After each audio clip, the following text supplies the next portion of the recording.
सभागार में उपस्थित सम्मानित अतिथिगण, शिक्षक मित्रों और प्यारे छात्रों, आज के इस पुस्तक विमोचन कार्यक्रम में आप सभी लोगों का हार्दिक अभिनंदन है, तहे दिल से स्वागत है। पुस्तक है Yogi at trillion drive, accelerating UP to a $1 trillion economy. इसी पुस्तक का हिंदी अनुवाद है योगी एट ट्रिलियन अभियान, उत्तर प्रदेश सुदृढ़ अर्थव्यवस्था की ओर। अपनी संस्कृति में हम किसी भी कार्यक्रम का शुभारंभ दीप प्रज्वलन से करते हैं। मैं अपने सम्मानित अतिथियों से अनुरोध करती हूं कि दीप प्रज्वलित कर इस कार्यक्रम का शुभारंभ करें। या कुंदन द्रुत शारहार धौला, या शुभ्र वस्त्रावृता, या वीणा वरदंड मंडित करा, या श्वेत पद्मासना, या ब्रह्माच्युत शंकर प्रभृह देवैः सदा वंदिता, सा मां पातुम सरस्वती भगवती निःशेष जाड्यापहा।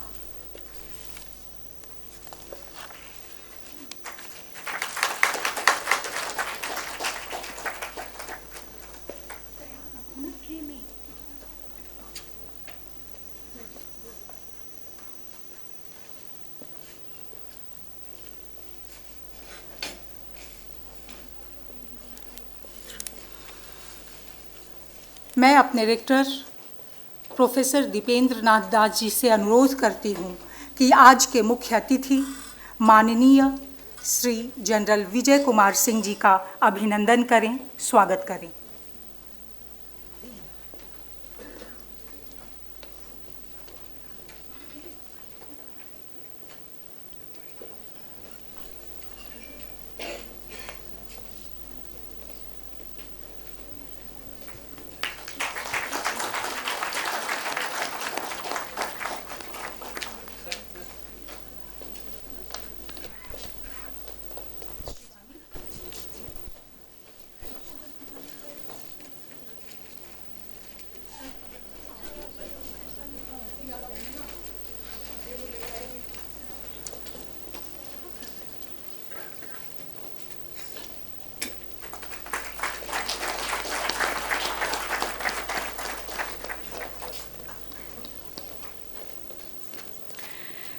मैं शिवानी से अनुरोध करती हूँ कि आप श्री संजीव निश्चल जी का स्वागत करें।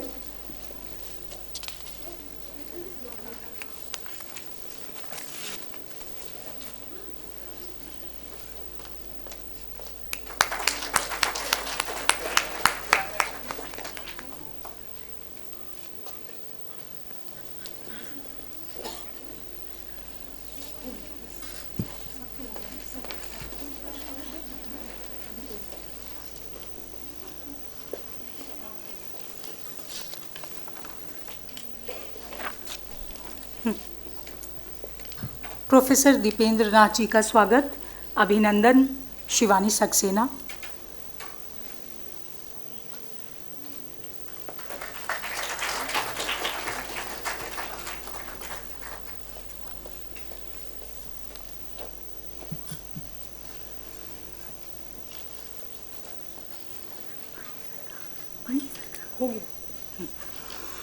योगी at trillion drive, accelerating UP to $1 trillion economy.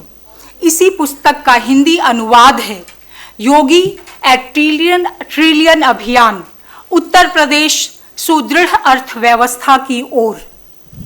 जाहिर है कि पुस्तक उत्तर प्रदेश के $1 ट्रिलियन इकॉनमी को केंद्र में रखकर लिखी गई है।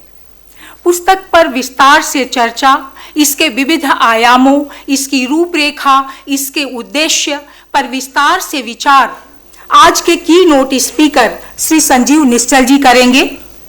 पुस्तक चूंकि उत्तर प्रदेश पर है, इसलिए इसकी पृष्ठभूमि के रूप में, इसकी भूमिका के रूप में पहले कुछ बातें मैं आप लोगों से उत्तर प्रदेश के संदर्भ में करना चाहती हूँ।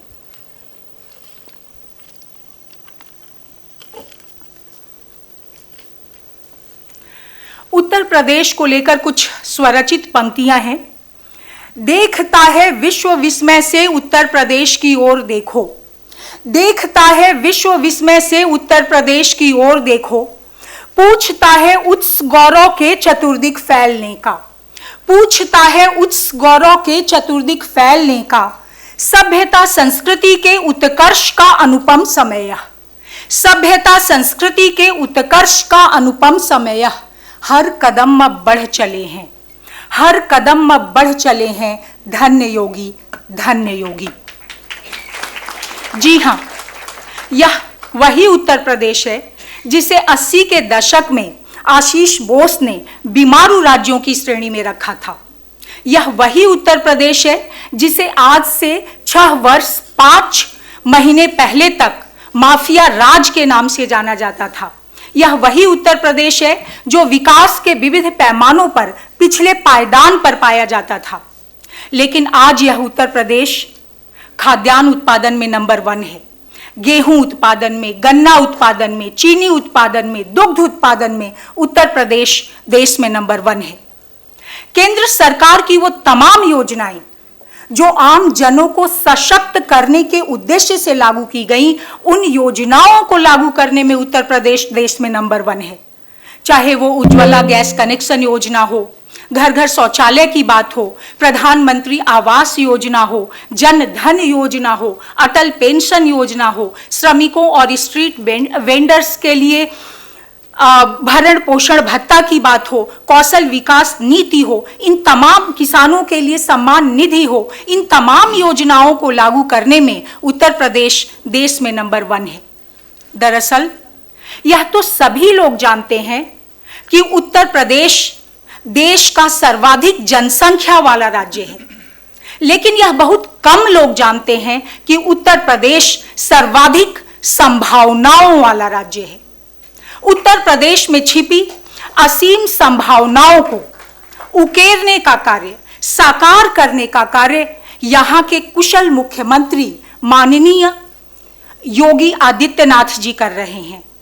उत्तर प्रदेश वही है, लोग भी वही हैं, लेकिन एक योगी नेता ने अपनी कर्मठता से पूरे उत्तर प्रदेश का कायाकल्प कर दिया।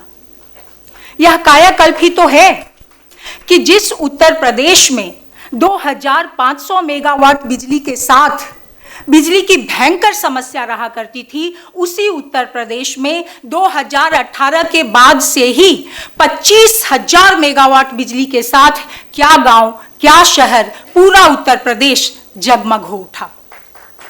क्या आप इसे कायाकल्प नहीं कहेंगे कि जिस उत्तर प्रदेश में इंसेफ्लाइटिस की भयंकर समस्या रहा करती थी, उसी उत्तर प्रदेश में 2018 के बाद से ही इस बीमारी में 67% की कमी आई और बच्चों और माता पिता को एक जानलेवा बीमारी से निजात मिली।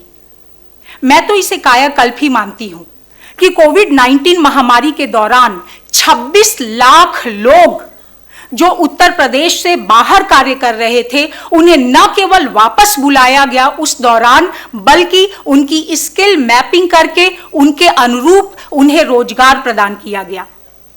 क्या यह कायाकल्प नहीं है कि 2017 तक जिस उत्तर प्रदेश में फॉरेन डायरेक्ट इन्वेस्टमेंट 578 करोड़ हुआ करता था, वह कुछ ही वर्षों में 2018-20 में बढ़कर 5,758 करोड़ हो गया और उसमें 10 गुना की वृद्धि हुई। यह कायाकल्प ही है ना कि जो Uttar Pradesh ease of doing business के मामले में 12वें स्थान पर था, आज वह दूसरे स्थान पर है। फिर उत्तर प्रदेश ही क्यों? पूरे देश में पिछले 9 वर्षों में आम जनों को सशक्त कर जिन योजनाओं की बात मैंने की, उन जैसी और कई योजनाओं के साथ आम जनों को सशक्त कर पूरे देश की विकास गाथा लिखी जा रही है।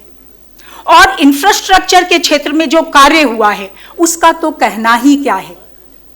Aircraft carrier Vikrant, fighter jet Tejas, superfast train Vande Bharat, इन सब का डंका तो पूरे विश्व में बज रहा है और वैश्विक धरातल पर अपने देश के सम्मान में, भारत के सम्मान में जो श्री वृद्धि हुई है, जो उसका गौरव बढ़ा है, उसका तो कहना ही क्या है।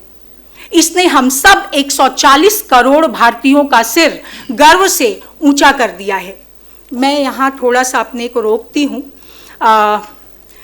वरिष्ठ बुद्धिजीवी, प्रखर राष्ट्रवादी विचारक श्री राम बहादुर राय जी आ रहे हैं। मैं उनका स्वागत करती हूँ, अभिनंदन करती हूँ।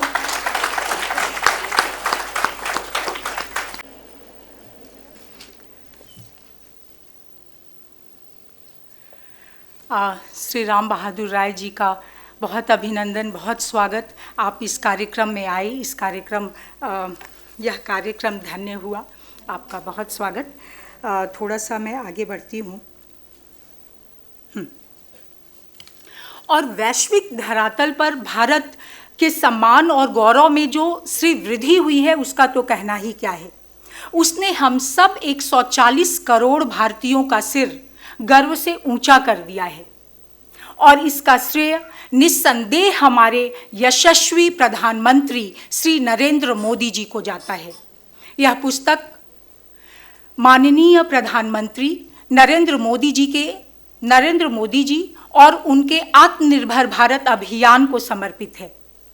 पुस्तक से प्राप्त होने वाली रॉयल्टी पीएम केयर फंड के लिए अर्पित की गई है।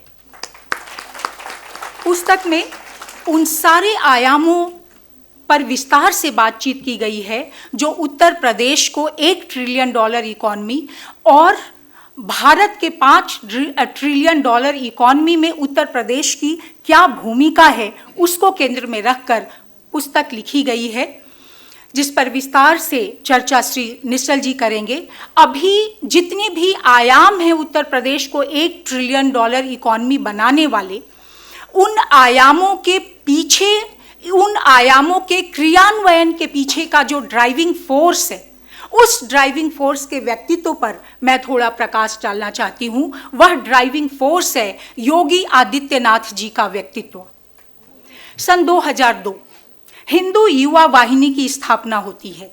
हिंदू युवा वाहिनी और उसके संस्थापक योगी आदित्यनाथ जी के व्यक्तित्व के कुछ ही पक्षों पर उस समय मीडिया ने बात की, लेकिन यदि आप वाहिनी के सारे सिद्धांतों, हिंदू युवा वाहिनी के सारे सिद्धांतों को ध्यान से पढ़ेंगे तो पाएंगे कि इसके सरोकार पूरे देश की उन्नति और तरक्की से जुड़े हुए हैं। आप गूगल करके देख सकते हैं।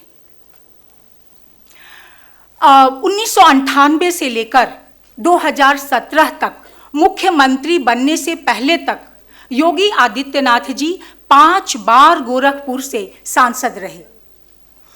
इस दौरान संसद में उनके द्वारा जो प्रश्न पूछा गया वह भी ध्यान देने योग्य है। कुछ प्रश्न मैं आपसे साझा करना चाहती हूँ, जैसे भारत की प्राचीन संस्कृति और साहित्य को संरक्षित करने से संबंधित प्रश्न, भारत जापान, भारत चीन, भारत अमेरिका सार्क सम्मेलनों से संबंधित प्रश्न, कृषि में उर्वरकों की मात्रा तय होनी चाहिए, कीटनाशकों की मात्रा तय होनी चाहिए, ज़्यादा से ज़्यादा कृषि विज्ञान केंद्रों की स्थापना होनी चाहिए, इससे संबंधित प्रश्न, बीपीएल परिवारों के लिए स्वास्थ्य सुविधा मुहैया कराया जाना चाहिए, बाल श्रमिकों के लिए स्कूल की व्यवस्था होनी चाहिए, नए आईआईटी और आईआईएम की स्थापना होनी चाहिए, इससे संबंधित प्रश्न।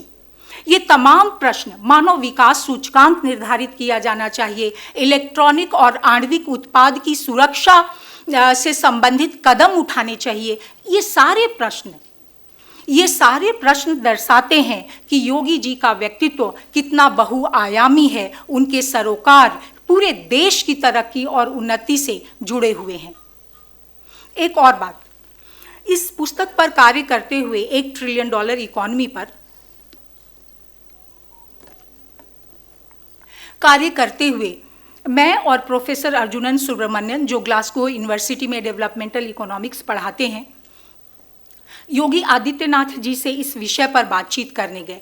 बातचीत के दौरान मैंने एक प्रश्न पूछा कि इस लक्ष्य के रास्ते में कौन कौन सी बाधाएं, अवरोध या चुनौतियां हैं। मुझे लग रहा था कि इस प्रश्न का उत्तर इतना लंबा होगा कि बातचीत का आधा समय तो इसी में निकल जाएगा, लेकिन योगी जी ने जो उत्तर दिया वह हम सबों के लिए प्रेरणादायक है, हम सबों के लिए सीखने की बात है। उन्होंने कहा कि कोई भी चुनौती, बाधा या अवरोध लक्ष्य से बड़ी नहीं होती। हमारा ध्यान लक्ष्य पर रहता है। रास्ते में आने वाली बाधाओं का समाधान हम सहृदयतापूर्वक करते चलते हैं। यह हम सबों के लिए सीखने की बात है। जब हम लोग समस्याओं में ही उलझे रहते हैं, हमारा ध्यान समाधान पर नहीं जा पाता है। समस्या, समाधान और योगी जी के व्यक्तित्व को लेकर कुछ स्वरचित पंक्तियां हैं। 100 बाधाएं आए तो, 100 बाधाएं आए तो, आकर तुझसे टकराएं तो, टकराकर तेरे हिम्मत से, तेरे पथ से हट जाएंगी। जिसमें हिम्मत, जिसमें ताकत, जिसमें शक्ति, जिसमें भक्ति, वो मंजिल तक पहुंचेगा ही, वो अपना लक्ष्य विधेगा ही। एक और बात, जब मैं और सुब्रमण्यन बाहर निकल रहे थे तो सुब्रमण्यन ने कहा कि $1 ट्रिलियन इकोनॉमी पर जितने तथ्यों और आंकड़ों का ज्ञान, कितने इनोवेटिव तरीके से इस लक्ष्य को प्राप्त किया जा सकता है, इसका ज्ञान जितना योगी जी को है, उतना तो इस विषय पर कार्य करते हुए हमें भी नहीं है। योगी जी चलते फिरते इनसाइक्लोपीडिया हैं। अंत में योगी जी के लिए महाकवि रामधारी सिंह दिनकर की कुछ पंक्तियों से अपनी बात समाप्त करती हूँ। वसुधा का नेता कौन हुआ, वसुधा का नेता कौन हुआ, भूखंड विजेता कौन हुआ, अतुलित यश क्रेता कौन हुआ, नवधर्म प्रणेता कौन हुआ, जिसने न कभी आराम किया, विघ्नों में रहकर नाम किया। नवधर्म प्रणेता कौन हुआ, जिसने न कभी आराम किया, विघ्नों में रहकर नाम किया। धन्यवाद।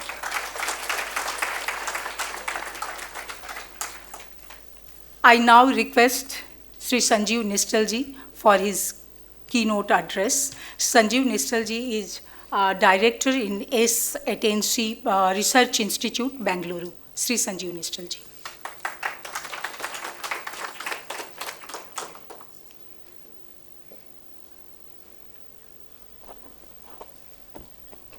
Thank you, Poonam ji. Honorable Chief Guest, Sri V.K. Singh, Guest of Honor, Sri Ram Bahadur Rai, Sri Balram Pani, Professor Dipendra Nath, Professor Punia, representatives from the Chief Minister's office, and professors and friends, including the authors of the book. It gives me an immense pride to be a part of this book project. India today, as we all know, is on its way to redefine and rewrite the coordinates of the global economy. And it is also going to transform the way this world sees India and Indians at large. And the key differentiator for this entire process is the leadership. The leadership means everything. And leadership, in fact, is everything.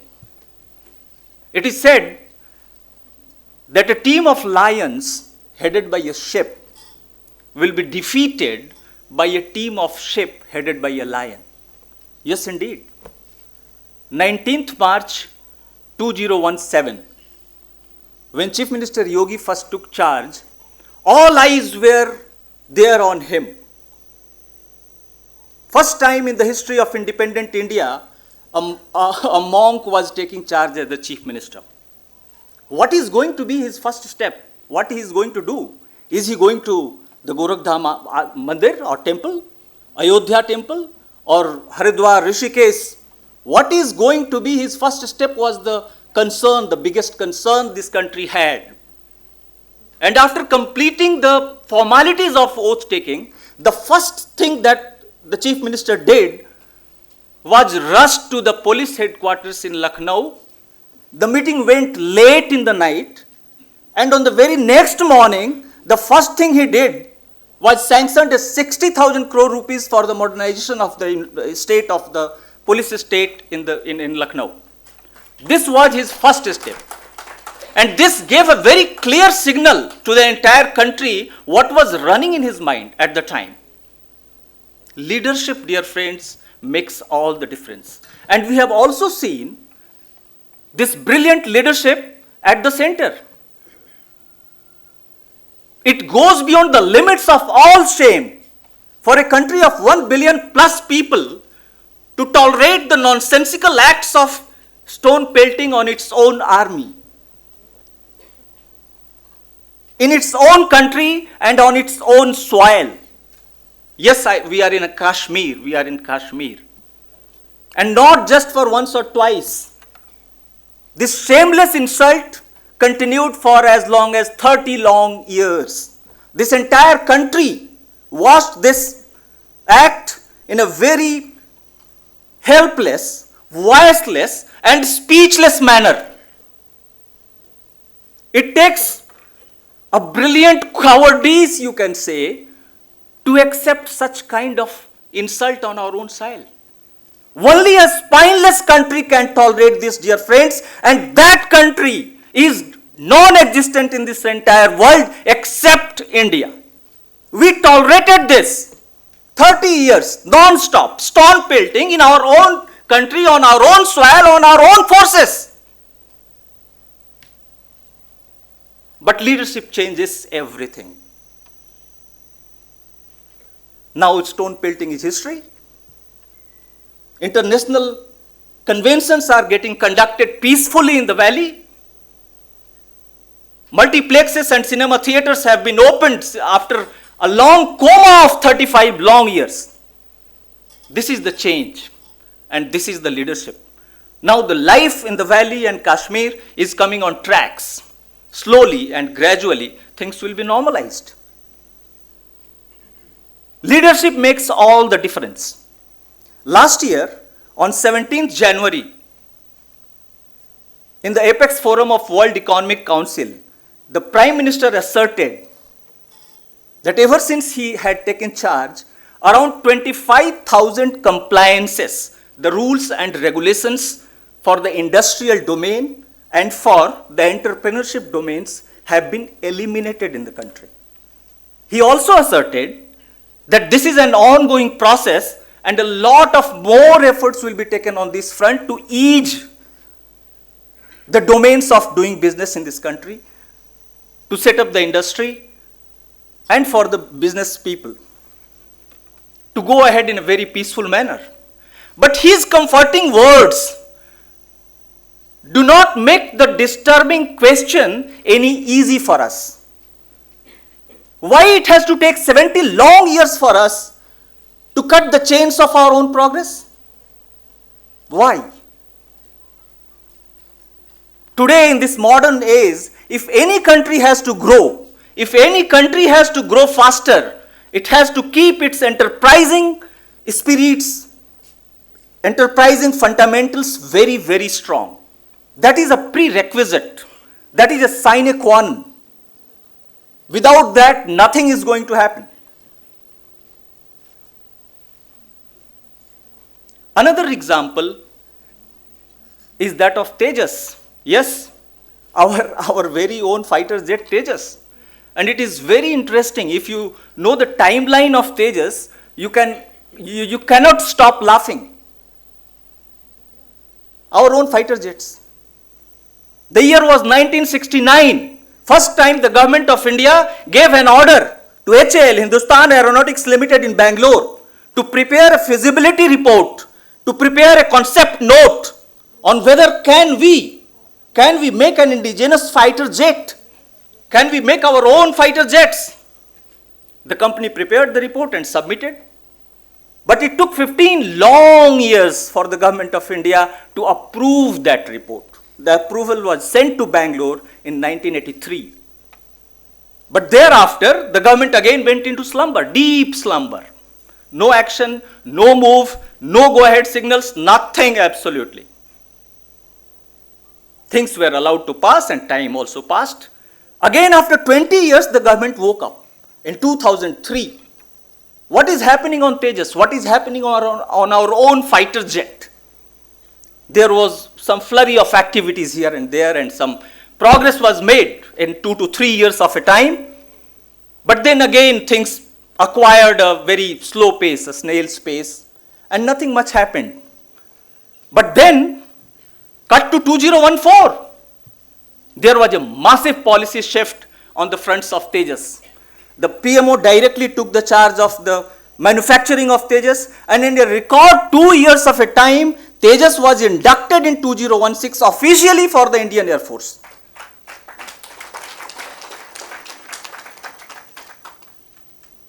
And it is not just a matter of our defense preparedness, ladies and gentlemen. It also is an example of a very brilliant move on the fronts of our economy. Tejas, made with the same Western standards, if it is imported, it costs us around 2,500 crores of a rupee. But in HAL, when we manufacture it indigenously, it costs around 450 crores. Just see the difference. Less than a cost of 1/5, we prepare, manufacture our own fighter jets as per the world standards. It creates job, it creates a good sense, it makes a big sense on the front of our GDP, exports, and then also gives us confidence that yes, we can also create and manufacture our own fighter jets, our own defense equipment and accessories.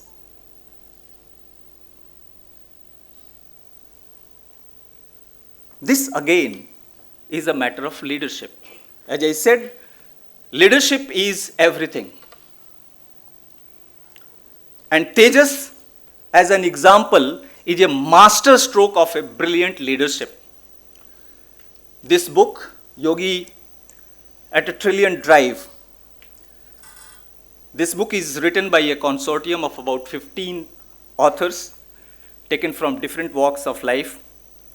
And the book also covers about 15 chapters, starting from infrastructure to the global factors which are happening and which are taking shape and which are in a favorable mode for the book in a way, from healthcare, education, law and order situation in the state, the female or the feminine empowerment, the skills development, the MSME sector, the ODOP, one district, one program which was launched by the Chief Minister.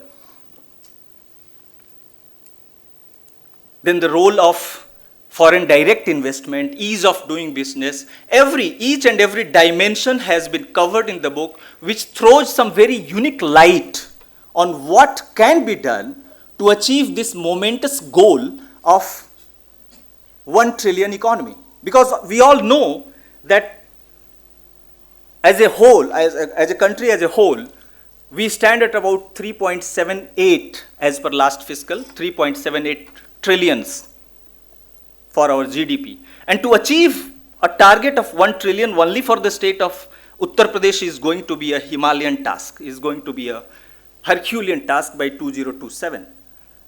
But then again, as I said, leadership makes all the difference.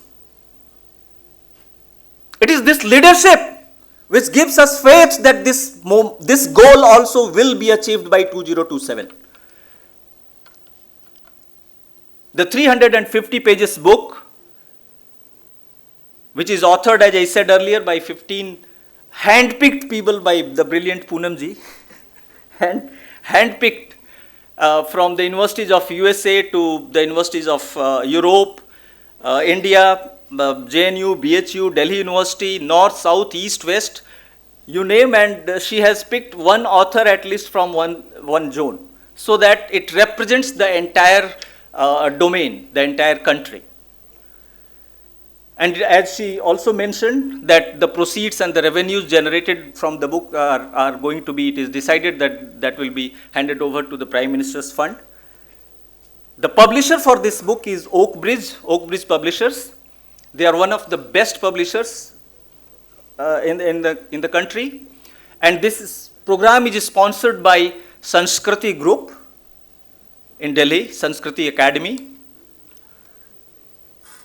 Friends, one question which always focuses us is what it is that makes India so special in the eyes of the world. What it is that the world thinks of India and takes India as a kind of an entity which exists in the center of everything. Only last week I was in a meditational retreat at the outskirts of Bangalore. Art of Living Center, you must have heard the name of Sri Sri Ravi Shankar. 1 week, it was a simple 1 week program, and a delegation of German people, about 15 people had come for learning meditation and doing it. And during one of our conversation, one gentleman said that it had been my dream to come to India since early childhood. And he was in the age bracket of about 45 to 50.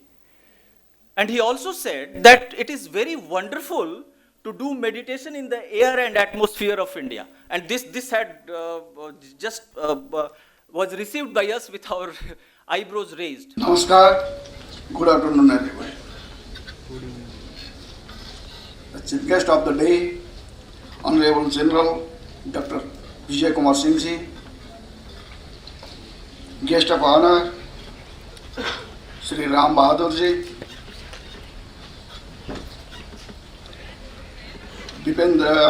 Professor Bipendranath Das ji, author of the book, Professor Poonam ji, and the keynote speaker just has finished his talk, Sri Sanjeev ji, and my friend Professor Niranjan Kumar ji, because he is the very important person, because the author is writing and he has good relation with the author. What the relation you know very well. And first of all, I congratulate you all, because yesterday we have just celebrated our 77th Independence Day. That was the celebration, because every day is the Independence Day, but yesterday we have celebrated it. So we will have to remember it every day. And that book, that is the Yogi Art Trillion Tribes. It is there. Because means whatever it is, so now how to achieve all these things, means here who will do it, and how will do it, and when you will do it, means there should be any fixed. So right now, here our keynote speaker, he has brilliantly told that, okay, means who will do it. That is the leader. Means what type of leadership is required? If the leadership has certain qualities, and that leader will lead us to achieve our goal. Means that leadership qualities, there are generally, we say, because we are the academicians, we know that there are 4 qualities of the leadership. If any leadership is having these 4 qualities, then definitely the country will move by, no problem. That is one, it is the commitment. You just see, means it was in the picture that Honorable Prime Minister Narendra Modi ji and our UP government, Honorable Chief Minister Yogi ji, and commitment towards their work, towards the society, towards the country or state. What type of a commitment you know very well. Means that type of a commitment is required. And another one is that communication. You just see, means what type of a communication they are having. Means just yesterday, our Honorable Prime Minister has said on Lal Killa, means what type of a communication skill he is having. Means that if you will communicate something, means if the people will not understand, you will take it in other way, means what you will do. So that's why the communication skill is very, very tough class. That is there with both Honorable Prime Minister and Honorable Chief Minister of the UP. And another one is the courage. You should have the courage to whatever, means that is the leadership. You will have the courage to take the risk. Means if you are doing something, then definitely you need some courage. Otherwise, many people will come forward to stop you somewhere else. So that's why that courage is necessary. And last one, that is the compassion. In the compassion, it is for your own country people. And you have certain respect to your own country people, and all these things you will have to achieve. All these things means right now, this is the who. I mean, right now means how you are saying that this is the who will do it and how you will do it. How will do it? If you know, if your mind is free, then whatever you want to do, you can do it very freely and smoothly and effectively. If you have certain problems in your mind, you cannot do anything. So if your mind is free of problems, but our country in any country, not in our country, in every country it is applicable. That is the security is necessary. Means wherever we will go, if our country is not secure, our state is not secure, means if you will move somewhere else, you will face some problems. That national security or security towards life, it should be protected. And another one, it is the education. Education of your country or state, it should be at the high level. That's why today's newspaper you will see, it is said that, okay, the IITians of India, one day they will capture the whole world. So that is the education. This is the power of the education. And another one is the health. If you are fit enough to do something, then you can do. Otherwise, if you are brilliant mind, but you are bedridden, your mind is useless. So you will have to be very, very fit. So that's why in the health sector, you should move ahead. And last one, you should be covering all the poverty line. You should above the poverty line, so that the people will not feel any hunger. And if all these four things are there, then you will have the free mind to think how to take our country to the top of the world. That is the thing. And here another one, it is the critical thinking and critical analysis.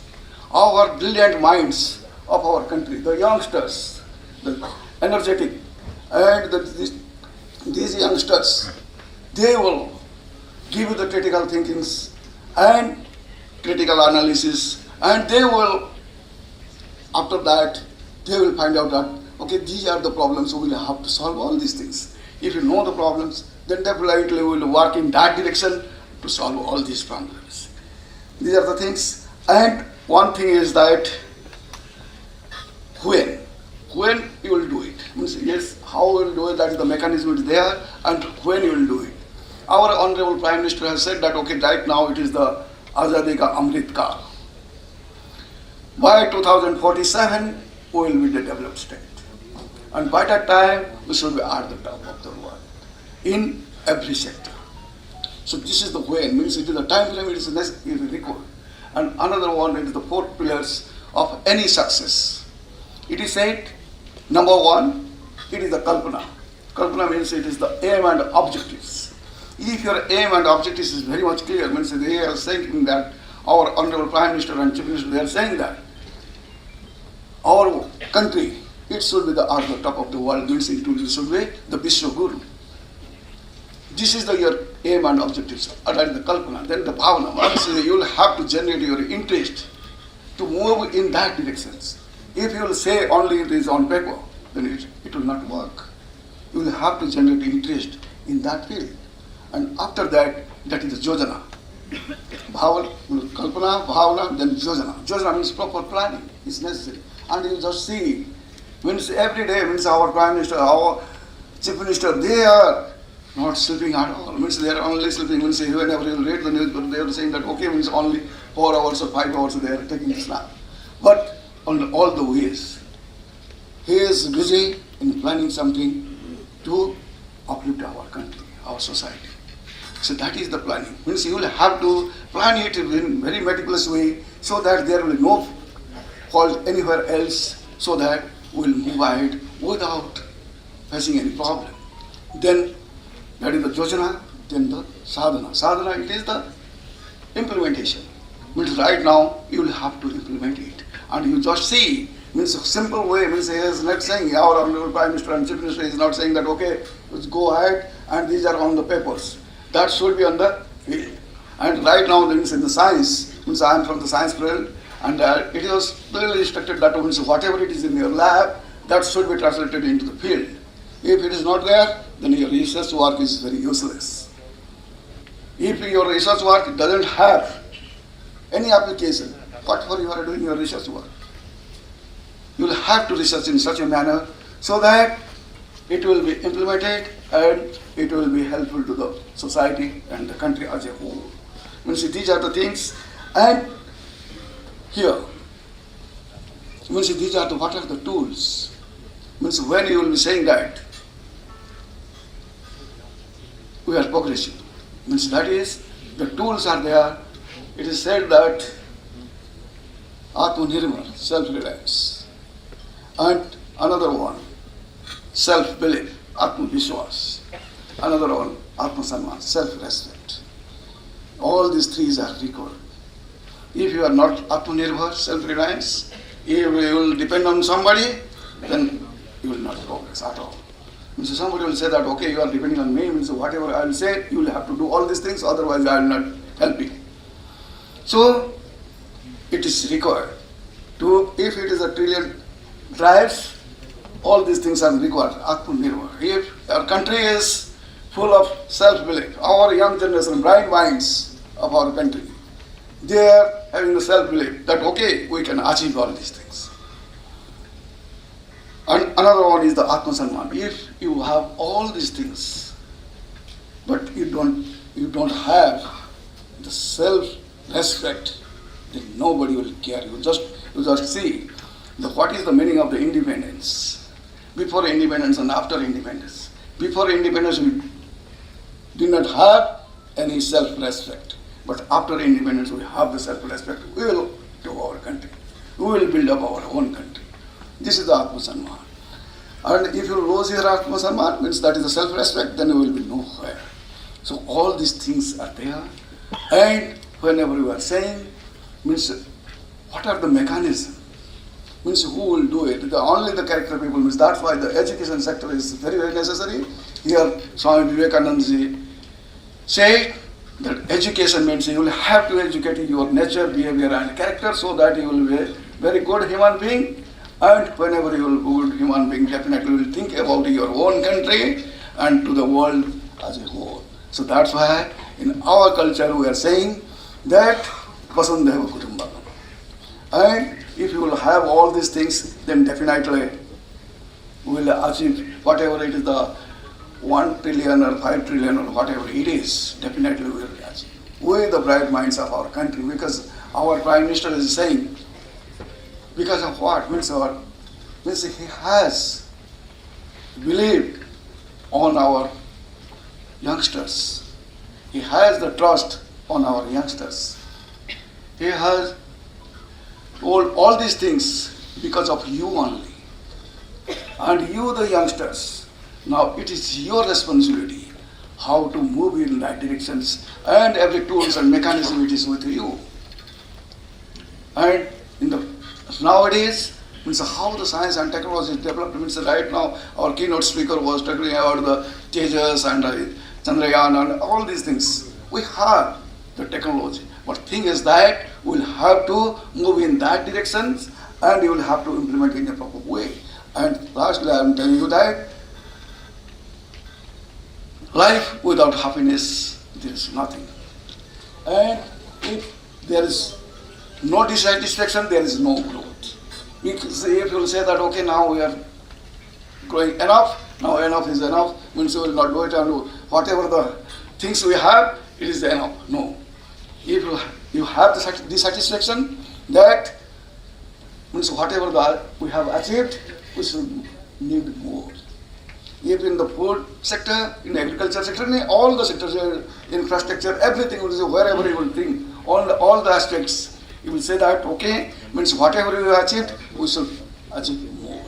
If that type of growth is here, and your dissatisfaction with your own growth, means you need something more, then definitely there is the growth.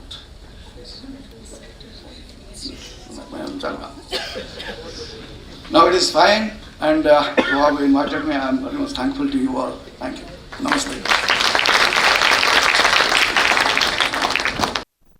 Still we find it is very, very actually problematic to us, those who are academician. How can it happen? If the area of the leaders are poor, how the leader can actually do achievements for the rest of the country? And you know, in UP, Raebareli is one of the premier actually Lok Sabha seat for very, very esteemed persons and who have given the leadership of the country. And it is one of the poorest district of the state. If we say UP is one of the poorest state of the country, and Raebareli, which is having a very huge status in terms of parliamentary constitution representing prime ministers, that is one of the poorest district of the state, and what can be the fate of the country. So now, if we think, if our core is so poor, then you need certain treatment, and the doctor is needed. And Uttar Pradesh, I can recall in 80s, 90s, whatever the programs, implementations towards the development of the population used to come, whether it is internal policies, programs, implementations, or the world agencies used to contribute for the development of the state, every time theme was like this, eat away the funds sponsored for the developmental programs. Eat away actually. Don't try to show the progress. If you want to show the progress or if you become developed, then the flow of funding for the developmental program will stop coming. So don't be developed, remain poor, then you will be having the continual supply of the flows of the fund, so you can have the distributions which is obviously to few people, those who are having the control over the distributions and management of the fund. So what I am trying to say is that if these sorts of mindset is there in any society or any state, how that can be actually very, very fruitful towards the contributions to the nations. So core remained poor, so he got a very good doctor who can treat the stomach and strengthen the core, as it has been already mentioned, obvious. Yogi Adityanath had come, and we know that belief should come within the people, that we can do it. Unless that comes, that you cannot actually break that stigma and go ahead. So, as it has been said, many schemes have come, and still our performance was very, very poor. But now, after 2018, we see it, the performance of the scheme had been named, few of them, Ujjwala, or in the Prime Minister Awas Yojana, or any sorts of schemes, 5-10 schemes are there, where UP is doing the best. In agriculture, in many food grains productions and in export, UP is doing the best. There has been 10-15 times actually increase in the investment, in foreign direct investment, in the prosperity and scopes and potentialities has been seen everywhere. Why it has come so? Because it has been shown that the kernel strength, whatever you had, it was very, very weak. Now it is becoming very, very strong. Therefore, you can have the confidence. This confidence is very, very needed. If you start any sorts of fight, and before that, if you have the lack of confidence and confusions whether I will be able to make it out or not, then you are already defeated before starting the game. So now we have got a leadership which is giving the confidence that we can do it. So India's 17.5% population is contributed by UP, and many a time it is designated in terms of human resource characteristics. It is not very lucrative. But now it has started giving the thing, no, it's not like that. In every aspect of the demography, that it is changing the perspective. And the national average had started falling down because of the improvement of many demographic characteristics of the UP. And it is driving to contribute more than its share of population. Earlier, it used to consume more than the share of its population for the development thing. But now, it wants that UP, if it is having 17% of the population contribution, it likes to contribute to the Indian economy and GDP more than 20%, 1/5. if it is 1/6 or 1/7, but it likes to contribute 1/5 or more than 1/5. So there lies the confidence, and it all has come because of the leaderships and changing mindset and the attitude towards in all perspectives, towards the poor mentality, towards the perceptions of very poor law and order situations, towards the mentality of perpetuate corruptions and don't come out and practice in it, and that is the benefit. That is not the thing. So make corruption free and try to implement it in fully as it is designated, and do very, very hard work and hard task master. And therefore, we can achieve the fate of the state, and not only, as I told, if it is in the core, once you have development and strong core, it will be the final achievement of the country, because it is going to build as a core of the nation. And the book, it is really a kind of academic exercise. If you go through the book, then you will be finding in terms of economy, in terms of social, in terms of health, in terms of other aspects, in everywhere, all the articles are well researched, and I myself has also contributed 2 chapters in it, and these are a very, very academic work, and many things has actually started brightening after 2017-18, and therefore we find a very, very bright hope in future.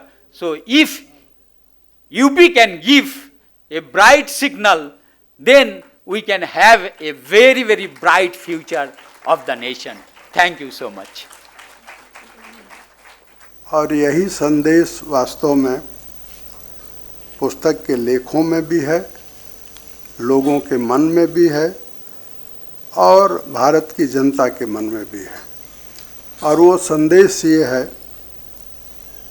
Poonam जी चाहती थी कि केवल cover पर योगी जी की तस्वीर रहे, आदम का तस्वीर रहे, लेकिन मुख्यमंत्री के दफ्तर से जो कवर पेज आया वो इसमें लगा है।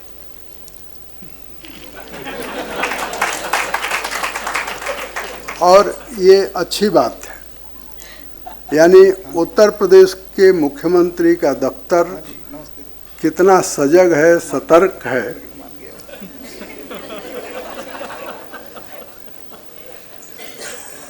वो कहते हैं ना, जब आप रास्ते पर चलते हैं तो CPWD वाले आपको एक मार्क लगा देते हैं या लिख देते हैं कि पुलिया सकरी है, खतरा है, जरा बचकर चलिए।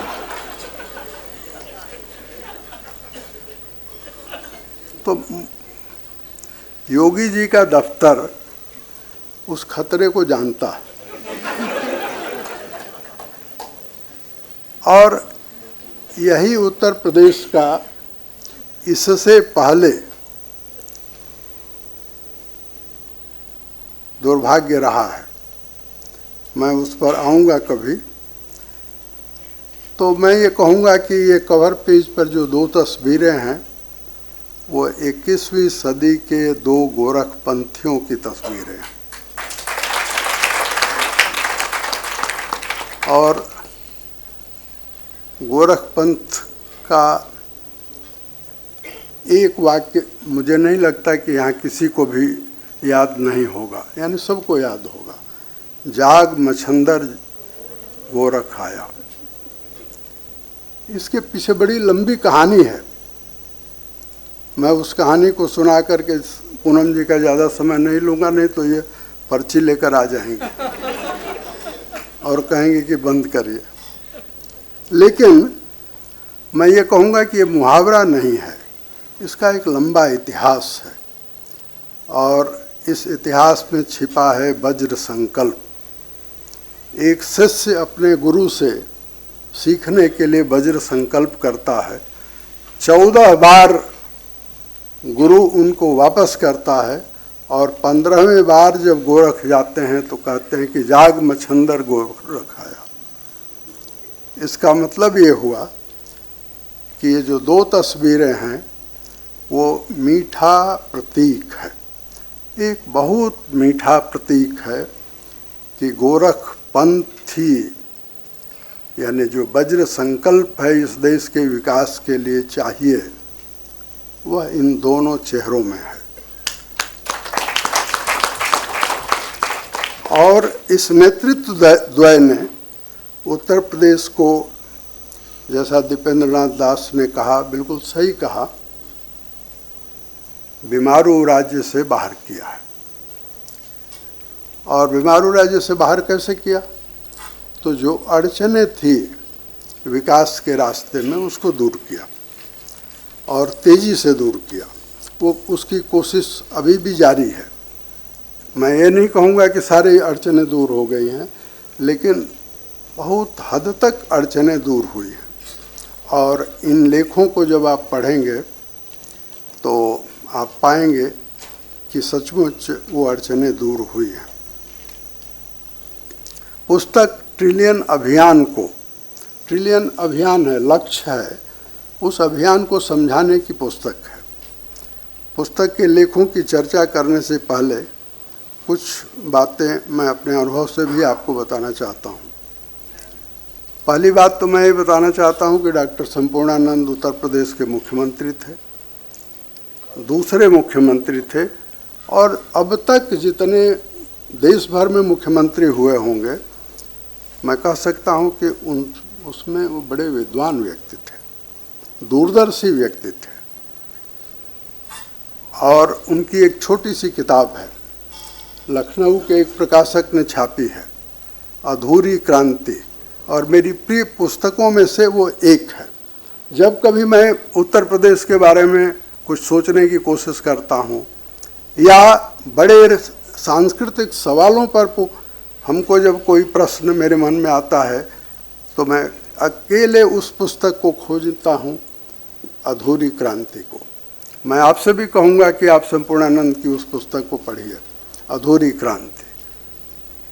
मैं अधूरी क्रांति का उल्लेख इसलिए कर रहा हूँ कि योगी जी ने उस अधूरी क्रांति के सपने को पूरा किया है। यानी अधूरी क्रांति जो थी अब अधूरी क्रांति नहीं है, पूरी क्रांति उत्तर प्रदेश में एक एक कदम आगे बढ़ रही है।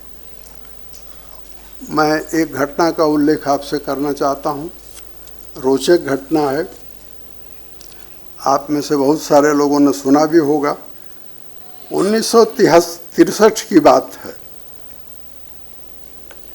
62 और 63 कई बातों के लिए याद किया जाता है, लेकिन 1963 में संभवतः, अगर मुझे तारीख याद है, तो 12 या 13 मई 1963 की बात है। लोकसभा में एक सदस्य खड़े हुए, उनका नाम था विश्वनाथ सिंह गहमरी। उन्होंने छोटा भाषण दिया है, शब्दों में कहें तो वो 1000 शब्द से भी कम है। लोकसभा की कार्रवाई में वो है, मेरे पास भी है। उस भाषण देकर जैसे ही वो बैठे कि एक लोकसभा का कर्मचारी या चपरासी चिट्ठी लेकर के आया और कहा कि पंडित नेहरू आपको बुला रहे हैं। विश्वनाथ सिंह गहमरी, प्रधानमंत्री का जो संसद में दफ्तर है उसका नंबर है 10। प्रधानमंत्री के दफ्तर में उनको बुलाया गया और जवाहरलाल नेहरू की जैसी स्टाइल थी, पहले उन्होंने डांटा, कहा कि तुम समाजवादी लोग जो है वो फालतू बात करते रहते हो, तुमने क्या भाषण किया। तो विश्वनाथ सिंह गहमरी ने कहा, पंडित जी मैंने सही बात कही है, वो आपको पता नहीं चलेगा। उन्होंने गाजीपुर की गरीबी का जिक्र किया था और यह जिक्र किया था कि कितनी गरीबी है, पशु के गोबर से या गाय या बैल के गोबर से जो उसमें गेहूं होता है उसको छानकर लोग खाते हैं और रोटी बनाते हैं। गाजीपुर की गरीबी का वर्णन कर रहे थे। विश्वनाथ सिंह गहमरी पर की बात पर पंडित नेहरू को विश्वास नहीं हुआ, तो उन्होंने उनको बैठाया, गहमरी को, कि तुम बैठो यहाँ। मैंने एक तरह से हिरासत में ले लिया और तुरंत प्रधानमंत्री दफ्तर से प्लानिंग कमीशन के वाइस चेयरमैन अशोक मेहता को बुलाया गया। अशोक मेहता को पंडित नेहरू ने कहा कि जरा गहमरी से बात करो, ये उलझुल बात कर रहा है, क्या ऐसा भी हो सकता है, इसकी जांच कराओ। अशोक मेहता ने बाकायदे वीवी पटेल आयोग बनाया और वीवी पटेल आयोग की अगर आपको वो मिले रिपोर्ट तो आप पा सकते हैं कि उत्तर प्रदेश के ये दीपेंद्र नाथ दास रायबरेली का नाम ले रहे थे, रायबरेली तो अमीर है। उन 5 जिलों की वो रिपोर्ट थी और रिपोर्ट के बारे में मैं अभी नहीं जाऊंगा। मैं केवल ये कहना चाहता हूँ कि वीवी पटेल ने अपनी रिपोर्ट की पहले पैरे में लिखा कि जब हम इन इलाकों में घूम रहे थे तो पता नहीं कितनी बार मेरी जीप पलटते पलटते बची, यानी रास्ता इतना खराब था। तो उस उत्तर प्रदेश को बदलना, ये 63 से लेकर और हाल तक उस उत्तर प्रदेश को बदलना एक चुनौती थी। उस चुनौती में ज़रूरी यह है कि ये जानना कि हमारी प्राथमिकता क्या है। मैं आपको एक और घटना सुना करके अपनी बात जल्दी समेटता हूँ। जब बसपा की पहली सरकार आई, काशीराम जी से मेरा व्यक्तिगत संबंध था, मिलना जुलना पुराना था, तो मैंने काशीराम जी से पूछा कि आपकी प्राथमिकता क्या है। एक क्षण बिना गवाए काशीराम का जवाब मुझे याद है, उन्होंने कहा कि बिजली। और सचमुच उत्तर प्रदेश को अगर विकसित होना है तो बिजली की सप्लाई 24 घंटे होनी चाहिए। आप जरा याद करिए, क्या उत्तर प्रदेश में ऐसा था? क्या गाजियाबाद में, क्या नोएडा में ऐसा था? आज उत्तर प्रदेश की प्राथमिकता में बिजली, सड़क और निवेश का वातावरण। निवेश का वातावरण बनता है, लालू के राज में निवेश का वातावरण नहीं था, तो वहाँ तो अपहरण उद्योग हो गया था। उत्तर प्रदेश में भी अपहरण उद्योग हो गया था अखिलेश की सरकार में। आज अपहरणकर्ता का अपहरण हो गया है।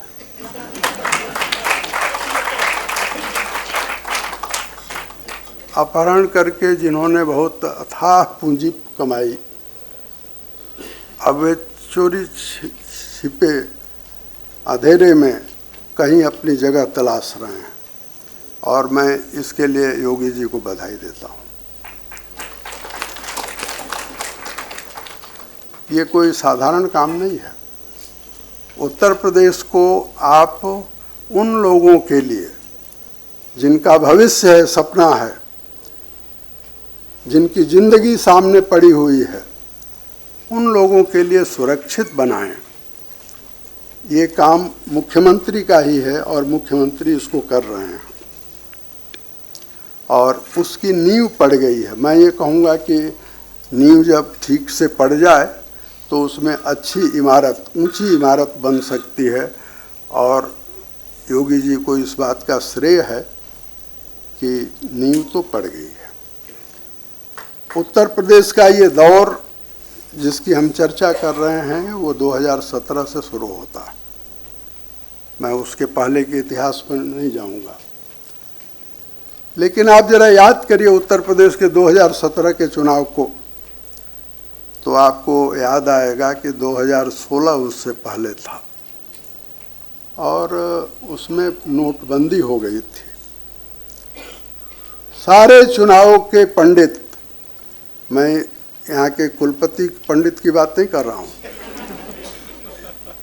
चुनावी पंडितों की बात कर रहा हूँ, सारे चुनावी पंडित कहते थे कि नोटबंदी के कारण उत्तर प्रदेश विधानसभा में वीके सिंह जी मुझसे ज़्यादा जानते हैं, बीजेपी का कबाड़ा हो जाएगा, सफाया हो जाएगा। लेकिन बीजेपी जितनी बड़ी जीत लेकर के आई, वो कवर पेज पर जो दो चेहरे हैं उनके कमाल के कारण आई।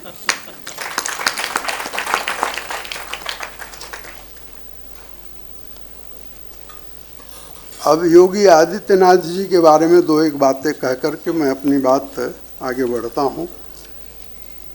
ये 21वें मुख्यमंत्री हैं, अब तक 20 मुख्यमंत्री हो चुके हैं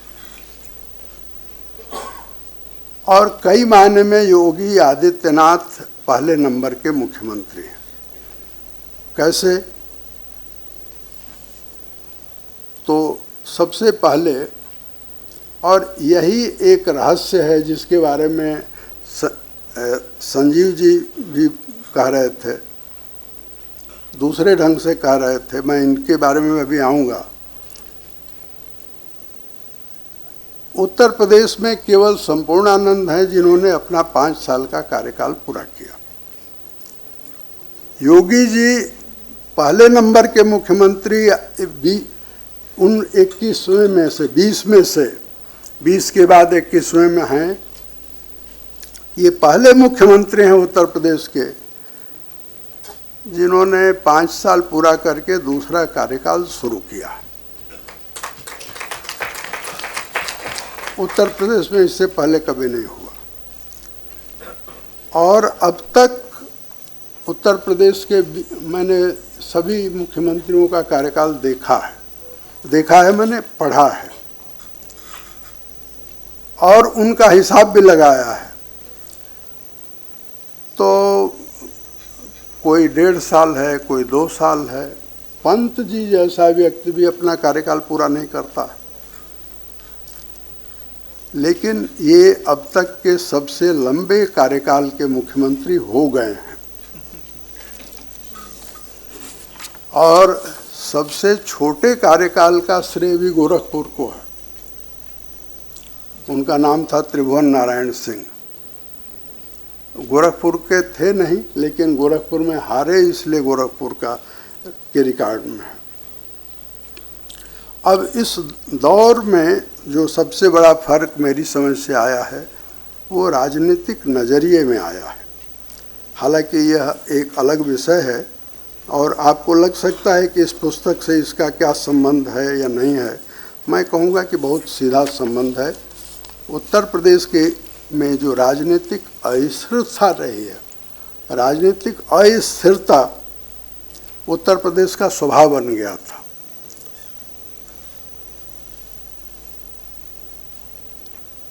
और बीजेपी भी कांग्रेस से लड़ते लड़ते कई मायने में कांग्रेस जैसी हो गई है। तो योगी जी को उखाड़ फेंकने के लिए 2021 में उत्तर प्रदेश में बीजेपी के अंदर खूब उठापटक चल रही थी। मुझे याद है सितंबर 2021 की बात है, जब मुझे आकर के लोग बताते थे कि कल नहीं तो परसों योगी हटा दिए जाएंगे। और एक दिन मैंने देखा कि प्रधानमंत्री नरेंद्र मोदी लखनऊ जाते हैं और योगी के कंधे पर हाथ रख करके तस्वीर खिंचवाते हैं और पूरे उत्तर प्रदेश की जनता को एक संदेश देते हैं कि योगी उत्तर प्रदेश के नेता हैं और रहेंगे। राजनीतिक अस्थिरता उत्तर प्रदेश में अगर रही है तो उसकी वजह दिल्ली थी। और दिल्ली में बैठे हुए प्रधानमंत्री, चाहे वो जो भी रहे हों, नेहरू से लेकर अटल बिहारी वाजपेयी तक, सबने अपने मुख्यमंत्रियों को उखाड़ा है। यह पहला प्रधानमंत्री है इस देश का, नरेंद्र मोदी, जिसने मुख्यमंत्रियों को ताकत दी है और उनको अपने राज्य को विकसित करने का अवसर दिया है। उत्तर प्रदेश के विकास की वजह, उत्तर प्रदेश जिस रफ्तार से बढ़ रहा है उसकी वजह स्वयं नरेंद्र मोदी हैं, और उन्होंने योगी को जो अवसर दिया है, इन दोनों का तालमेल मुझे ऐसा लगता है कि उत्तर प्रदेश की जो अड़चनें हैं वो दूर करेगी। ये संजीव जी पहले वक्ता थे मेरा ख्याल है, और मुझे इन पर आश्चर्य है। आश्चर्य इसलिए है कि अपने लेख के बारे में इन्होंने कोई चर्चा नहीं की। मुझे लगता है कि इन्होंने सोच लिया कि शायद मैं चेक करूंगा। नहीं, मैं आप सबसे कहना चाहता हूं कि इस किताब को आप पढ़िए और संजीव जी का लेख जरूर पढ़िए। मैंने उस लेख को पढ़ा, ध्यान से पढ़ा, मैंने कोशिश की पूरी किताब को पढ़ने की, लेकिन इन्होंने शुरुआत की है जमशेद जी टाटा के कथन से, और वो बहुत पूरी, ये इन्होंने, लगता नहीं है कि हिंदी में लिखा है, ये तो हिंदी में अनुवाद हुआ होगा, अनुवाद है, लेकिन अनुवाद बहुत अच्छा है। और अंग्रेजी में भी जो लिखा है, भाषा में बहुत बहाव है, फ्लो है। और इन्होंने एक उदाहरण दिया है, जमशेद जी टाटा अपने बेटे से कहते हैं कि इस्पात का कारखाना बनाने से पहले इस्पात का इरादा रखो, और उसी के इर्द गिर्द इन्होंने पूरी किताब को बुनने की कोशिश की, पूरे लेख को बुनने की कोशिश की है। और उसमें अड़चनें जो थी उसको दूर कहाँ कहाँ किया गया है ये भी बताया है। और मैं ये कहूँगा कि और अगर आपको समय ना मिले तो केवल आप इनका निष्कर्ष पढ़ लीजिए। और इसी तरह से संजीव जी ने जो लिखा है उसको, और आज के टाइम्स ऑफ इंडिया के एडिट पेज पर एक लेख छपा है, मैं उसका जिक्र जरूर करना चाहता हूँ। नीलकंठ मिश्र का लेख है, विल द बम्बू बेंड, यानी क्या बांस रूपी चीन का नेतृत्व झुकेगा। लेख का शीर्षक यह है। उसका संबंध उत्तर प्रदेश से इसलिए है कि चीन के सामने जो सवाल है वही उत्तर प्रदेश के सामने अवसर है, और भारत के सामने भी अवसर है। संजीव जी के लेख का निष्कर्ष जहाँ उत्तर प्रदेश के लिए प्रश्नवाचक है, वैसे ही नीलकंठ मिश्र के लेख में भारत के लिए अवसरों का संकेत है। मुझे याद है बहुत पहले हम कुछ लोग खासकर पूर्वी उत्तर प्रदेश के विकास पर जगह जगह सेमिनार करते थे। एक सेमिनार में मैं उस समय योजना आयोग के सदस्य पाटिल साहब को लेकर के इलाहाबाद गया था, और पाटिल ने मुझे कहा कि चलो ज़रा प्रतापगढ़ चलते हैं। मैं उनके साथ प्रतापगढ़ गया। प्रतापगढ़ आप सब जानते हैं कि आंवले का भंडार है। मुझे पाटिल का वो कथन याद है। उन्होंने कहा कि ये प्रतापगढ़ गरीब कैसे है और पूर्वी उत्तर प्रदेश गरीब कैसे है। इसका जवाब योगी जी ने एक जिला एक उत्पाद दे करके किया है। इस सरकार का, यानी उत्तर प्रदेश में योगी आदित्यनाथ की सरकार का अगर कोई सबसे बड़ा योगदान है तो यह है कि हर जिले को उन्होंने पहचान दी है। और मैं यहाँ अपनी बात पूरी करने जा रहा हूँ ये कह करके कि 1942 में अमेरिकन पत्रकार, जिससे हम सब परिचित हैं, लुई फिशर, उसने गांधी जी के साथ 7 दिन बिताए उसकी किताब भी है, 7 डेज विथ महात्मा गांधी। अंतिम एक सवाल पूछता है कि गांधी जी, अगर देश आज़ाद होता है तो आप क्या करेंगे सबसे पहला काम? और गांधी जी कहते हैं कि मैं देश की सत्ता को 7.5 लाख गाँवों में बांट दूंगा। योगी जी ने उत्तर प्रदेश की सत्ता को उन जिलों में, सब जिलों में बांटा है, 75 जिलों में बांटा है। और इसलिए मैं अंत में यह कहना चाहता हूं कि योगी जी और प्रधानमंत्री नरेंद्र मोदी के नेतृत्व में वर्तमान के गर्व से भविष्य का जन्म हमें दिखाई पड़ रहा है। मैं अपनी बात पूरी करता हूं।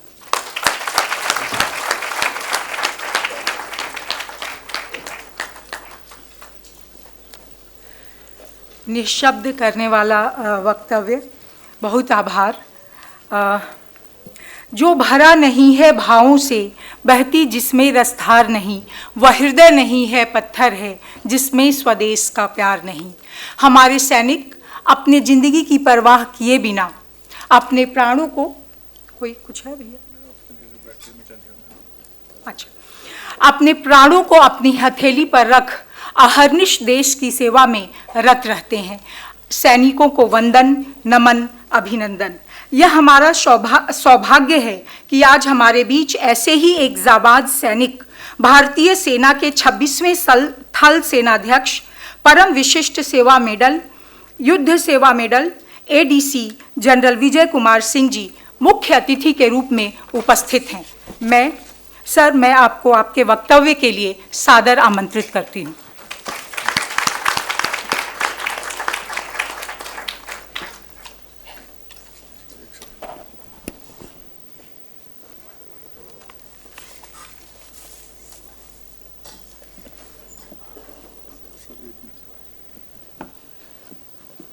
ऐसा है कि मीडिया के लिए थोड़ा रुकना पड़ा था।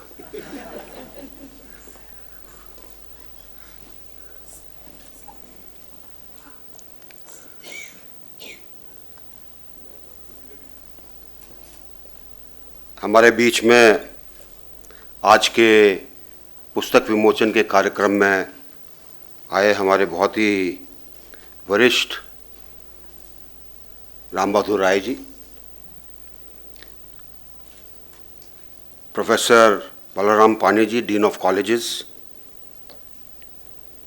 Professor Dipendra Nath Das ji, pro VC, Sanjeev Nishtal ji, और जिन्होंने ये पुस्तक लिखी है, रिसर्च की है, प्रोफेसर पूनम कुमारी जी, और यहाँ पर मौजूद उनके जीवन साथी निरंजन जी, यहाँ पर बैठे सभी एकेडमिक दुनिया के पढ़ाने वाले, लिखाने वाले, रिसर्च करने वाले सभी स्टूडेंट्स जो यहाँ पर आए हैं सुनने के लिए, मीडिया के हमारे मित्रगण जिनके सामने बहुत संभल कर बोलना पड़ता है, आप सबको बहुत बहुत नमस्कार, आप सबका बहुत बहुत अभिवादन। और एक बार लगता है क्योंकि इतनी देर सुनने के बाद अटेंशन स्पैन कम हो जाता है, एक बार अपने लिए जोर से ताली बजा दी।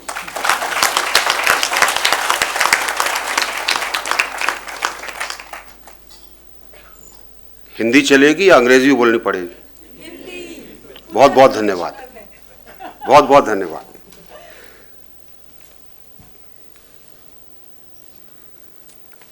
देखिए, इससे पहले कि मैं उत्तर प्रदेश की बात करूं, क्योंकि मैं उत्तर प्रदेश की बात शुरू कर दूंगा तो आप कहेंगे कि उत्तर प्रदेश से मेंबर ऑफ पार्लियामेंट हैं, उत्तर प्रदेश के गुणगान करेंगे।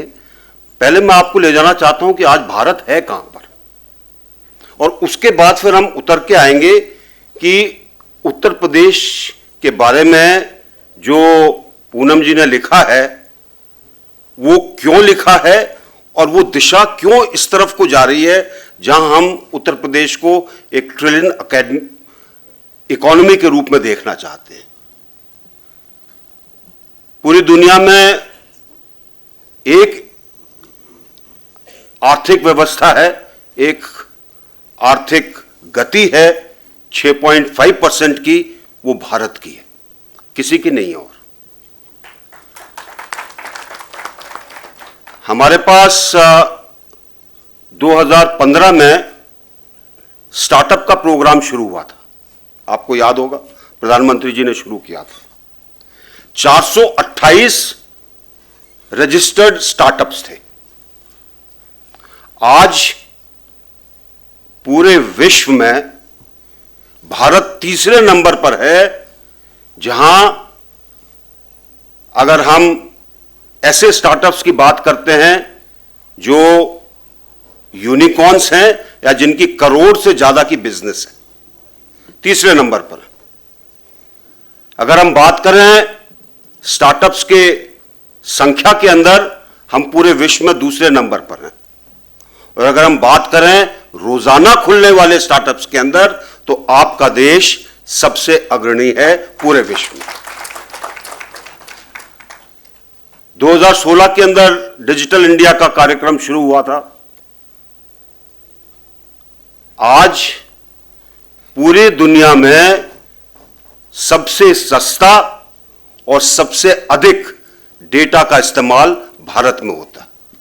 आप अमेरिका को और चीन को, दोनों को मिला लीजिए, इन सबसे ज्यादा डेटा भारत में इस्तेमाल होता है। और सबसे सस्ता, आज जिस तरीके से हर पंचायत तक फाइबर ऑप्टिक केबल पहुंचा है, दुनिया में किसी और देश में नहीं पहुंचा होगा।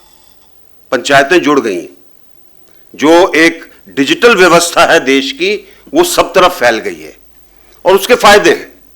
जब आप डिजिटल व्यवस्था में होते हैं, पारदर्शिता आती है, चीजों को लाने के अंदर आसानी होती है, चीजों के बारे में रिपोर्ट करने में आसानी होती है।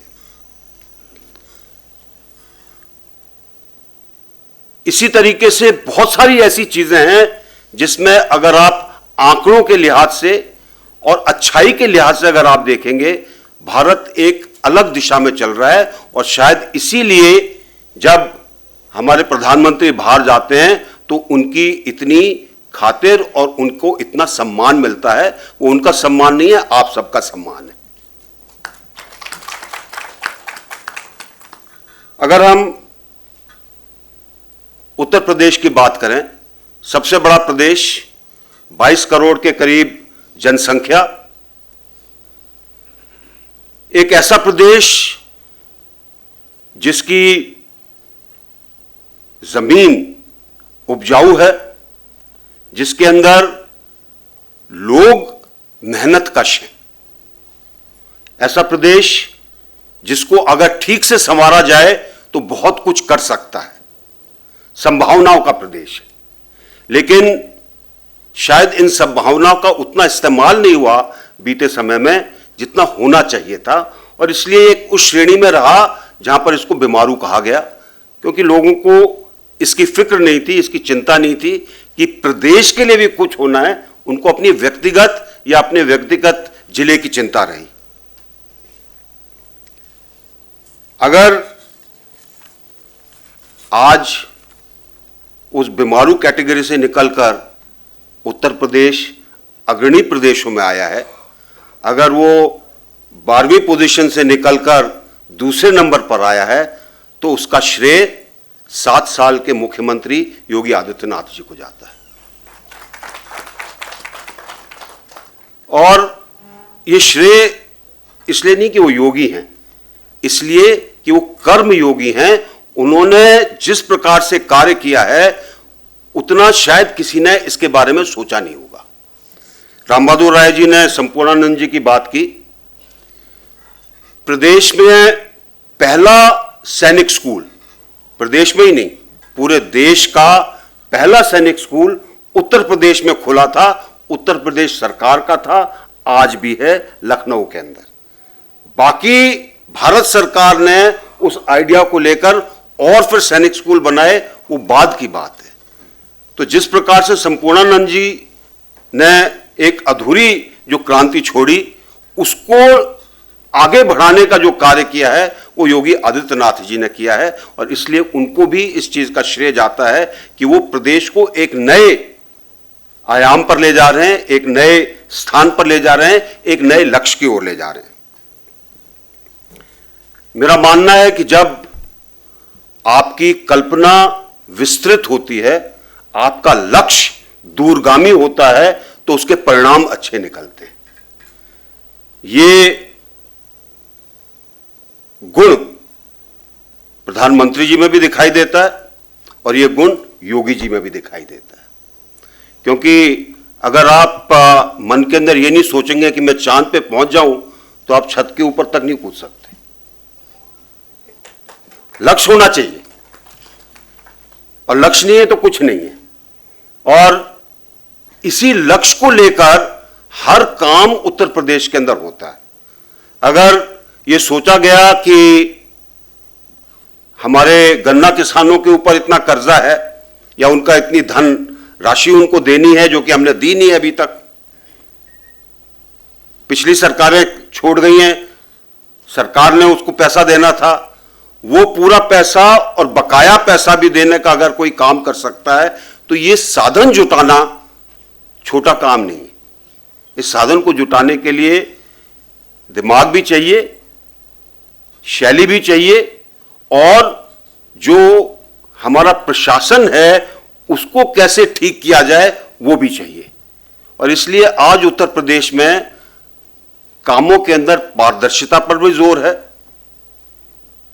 इंप्लीमेंटेशन पर जोर है, और इंप्लीमेंटेशन नीचे तक देखा जाता है कि काम हो रहा है कि नहीं हो रहा है। कभी कोई चीज होती है, अगर हम फोन करें मुख्यमंत्री जी को, कहते हैं मुझे मालूम है ये हो जाएगा। ऐसा बहुत कम होता है कि मुख्यमंत्री जी को उसी टाइम पता चले जबकि आपको पता चल रहा है अपने जिले के अंदर या अपने क्षेत्र के अंदर। दो तीन चीजें किसी भी प्रदेश के लिए बहुत जरूरी होती है अगर आपने उस प्रदेश को अच्छा बनाना है। पहली चीज, व्यवस्थाएं सुधरनी चाहिए, भ्रष्टाचार पर अंकुश लगना चाहिए। अगर आप चाहते हैं कि आपके प्रदेश में निवेश हो, तो आपके पास बिजली और पावर पर्याप्त मात्रा में होना चाहिए ताकि इंडस्ट्री आपके यहां आ सके। अगर आप चाहते हैं कि आपके प्रदेश का विकास हो, तो शिक्षा के साधन और शिक्षा की प्रणाली और शिक्षा को अच्छा होना चाहिए, सबको उसके अंदर मौका मिलना चाहिए। अगर आप चाहते हैं कि प्रदेश अच्छी तरह चले, तो जो राम बहादुर राय जी ने कहा अपहरणकर्ताओं के बारे में, आपकी कानून और व्यवस्था अच्छी होनी चाहिए। और यही कारण है कि पहले दिन से जब से योगी आदित्यनाथ जी मुख्यमंत्री बने, कानून और व्यवस्था के ऊपर एकदम से जोर गया, क्योंकि तब तक पुराने 15 साल जो थे इससे पहले के, उनके अंदर कानून व्यवस्था चरमरा गई थी। अब जैसे जैसे कानून व्यवस्था सुधरती गई, अपने आप लोग बाग निवेश के लिए आते गए। तो गाजियाबाद जैसी जगह के अंदर जो पहले एक उद्योग के लिहाज से वहां पर बढ़ावा दिया गया था, मुझे याद है 2014 के अंदर जब मैं पहली बार आया वहां से सांसद बनकर, इंडस्ट्रियल एरिया खाली थे, बहुत से लोग पलायन कर गए थे। 3 साल के बाद हमने देखा लोग बाग दोबारा आने लगे, ये कानून व्यवस्था सुधर गई। लोगों को डर नहीं था कि कोई आके फिरौती मांगेगा, कोई आके उनसे रंगदारी की बात करेगा कि इतने पैसे दे दो नहीं तो देख लेंगे। वो बातें खत्म होने लगी। और इसलिए जब उद्योग आता है, उद्योग लगता है, लोग बाग निश्चिंत होकर काम करते हैं, तो प्रदेश आगे बढ़ता है। और जब प्रदेश आगे बढ़ता है तो उसकी आर्थिक व्यवस्थाएं सुधरती हैं, और जो फिर आप लक्ष्य रखते हैं उस पर पहुंचने में आपको आसानी होती है। मैं स्कूल की बात कर रहा था। अगर बच्चों के लिए शिक्षा की प्रणाली वही रखी जाए जो प्राइवेट स्कूलों के अंदर होती है, उनके कपड़े ठीक हो, स्कूलों का कायाकल्प हो, अपने आप लोगों का मन करता है कि हम स्कूल के अंदर बच्चे को ले जाएं। नहीं तो सरकारी स्कूल से सब घबराते थे, प्राइवेट स्कूल पनपते थे, ज़्यादा पैसा लगता था, तो बहुत से लोग ऐसे थे जो पैसा नहीं दे सकते थे और वो सरकारी स्कूल में ये सोचकर भेजते थे कि ठीक है थोड़ी देर के लिए बच्चा चला जाएगा। आज जिस हालत में सरकारी स्कूल हैं, आप को मैं सिर्फ ये कह सकता हूं कि मेरे अपने क्षेत्र के अंदर अभी 2-3 दिन से मैं कई जगह पर मेरी माटी मेरे देश के प्रोग्राम में था, स्कूलों के अंदर था वो प्रोग्राम। निपुण शालाएं बनी हैं। स्कूल में जब आप बच्चे से बात करते हैं, तीसरी कक्षा का विद्यार्थी भी आपसे अंग्रेजी के अंदर सवाल का जवाब देने की कोशिश करता है। ये नहीं कि अंग्रेजी से वो ज़्यादा पढ़ लिख गया है, लेकिन उसके अंदर सामर्थ्य आ गया है कि वो भी आपकी आंख में आंख देखकर कह सके कि घबराइए मत, उत्तर प्रदेश का रहने वाला हूं, इसका मतलब ये नहीं है कि मुझे अंग्रेजी नहीं आती। यही बच्चा बड़े होकर काम करेगा। और अगर 26 लाख हमारे लोग जो कि बाहर फंस गए, जो कि बाहर काम करते थे, अगर वो प्रदेश में आते हैं, प्रदेश के अंदर पहला प्रदेश है जहां पर कोरोना के दौरान जब ये लोग आए, उनको खाना भी मिला, चप्पल जूते भी मिले पहनने के लिए जिनके पास नहीं थे, गाड़ियां मिली ताकि वो अपने जनपद तक, अपनी तहसील तक जा सके। और उन 26 लाख की जब स्किल मैपिंग हुई, ज्यादातर लोगों को आज उत्तर प्रदेश के अंदर नौकरी मिल गई, उनको बाहर जाने की आवश्यकता नहीं है। ऐसे कई चीजें हुई हैं जिसको देखकर अपने आप गर्व होता है कि एक प्रदेश ऐसा है जो सब चीजों में अग्रणी चल रहा है। कोरोना का अगर हम किस तरह की व्यवस्था हुई अगर उसको लेते हैं, तो जितना उन दिनों के अंदर जब ज्यादातर लोग अपने घर में बैठते थे, अगर कोई मुख्यमंत्री घूमा होगा तो योगी आदित्यनाथ है। और उनको गोरखपुर के इलाके में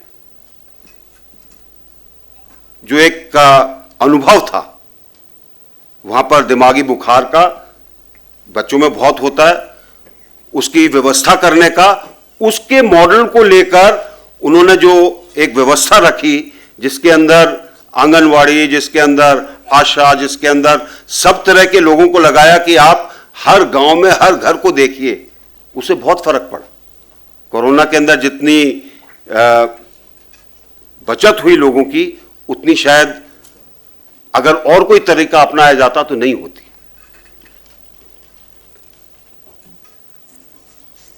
मैं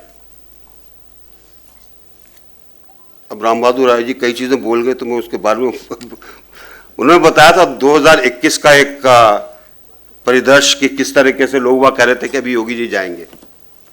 जब इलेक्शन थे तो उसके बाद मुझे मीडिया कर्मी एक मिले, तब तक का रिजल्ट नहीं आया था, और उनसे मेरी बात हो रही थी। उन्होंने कहा मैं गया था पश्चिमी उत्तर प्रदेश के अंदर देखने के लिए कि कैसा चल रहा है इलेक्शन। वो एक गांव के अंदर गए, बूथ से निकलकर कुछ महिलाएं आ रही थीं, रुक के उन्होंने उनसे पूछा कि आपने किसको वोट दिए। कोई जवाब उनको नहीं मिला, तो उन्होंने कहा आप कौन हैं? तो उन्होंने, आप तो लगता है गांव ज़्यादा अहीरों का है, तो आप यादव होंगे। उन्होंने कहा नहीं जी, हम यादव नहीं हैं, हम जाट हैं। तो उन्होंने कहा अच्छा, तो फिर तो आपने जयंत चौधरी को वोट दी होगी। उन्होंने कहा नहीं। तो उनमें एक बुजुर्ग महिला ने कहा हमने बाबा को वोट दी है, क्योंकि आज अगर हमारी लड़कियां जो भी कपड़ा पहन सकती हैं, जहां जाना चाहे जा सकती हैं, उनको कोई फिक्र नहीं है कि कोई उनको छेड़ दे।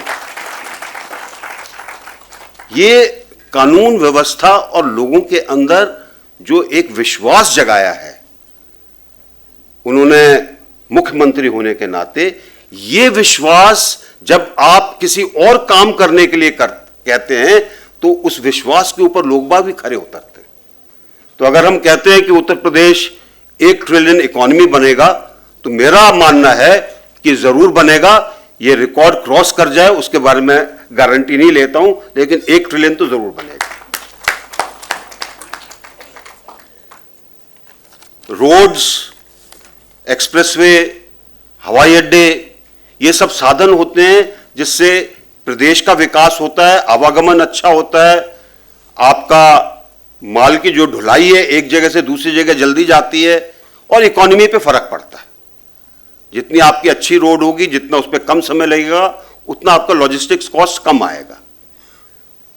जिस तरीके से आज विकास हो रहा उत्तर प्रदेश में, वो अपने आप के अंदर अभूतपूर्व है और ये अभूतपूर्वता ही इकोनॉमी को पंख देगी ताकि वो और आगे बढ़ सके। जितना आप इंफ्रास्ट्रक्चर में पैसा लगाते हैं वो बहुत जगह फैलता है। अगर आप मकान बनाते हैं तो आप कम से कम 200 या 300 इंडस्ट्री के साथ जुड़ते हैं। कोई कील बनाता है, कोई लकड़ी देता है आपको, कोई प्लाई देता है, कोई टाइल देता है, कोई सीमेंट देता है, अलग अलग तरह ऐसे करके आप तकरीबन 200 इंडस्ट्री से जुड़ते हैं। और जब आप इंफ्रास्ट्रक्चर पर पैसा खर्च करते हैं तो ये सब जगह जाता है, तो इससे लोगों के अंदर भी एक उनका खुद का जीवन स्तर ऊपर होता है, इकोनॉमी बढ़ती है, आपका टैक्स आगे आता है और सब तरीके से प्रदेश को संपन्नता की ओर लेकर जाता है। ये जितना इंफ्रास्ट्रक्चर पर जोर दिया जा रहा है प्रदेश में भी और देश में भी, ये दिखाता है कि कैसे आपकी इकोनॉमी धीरे धीरे आगे बढ़ रही है।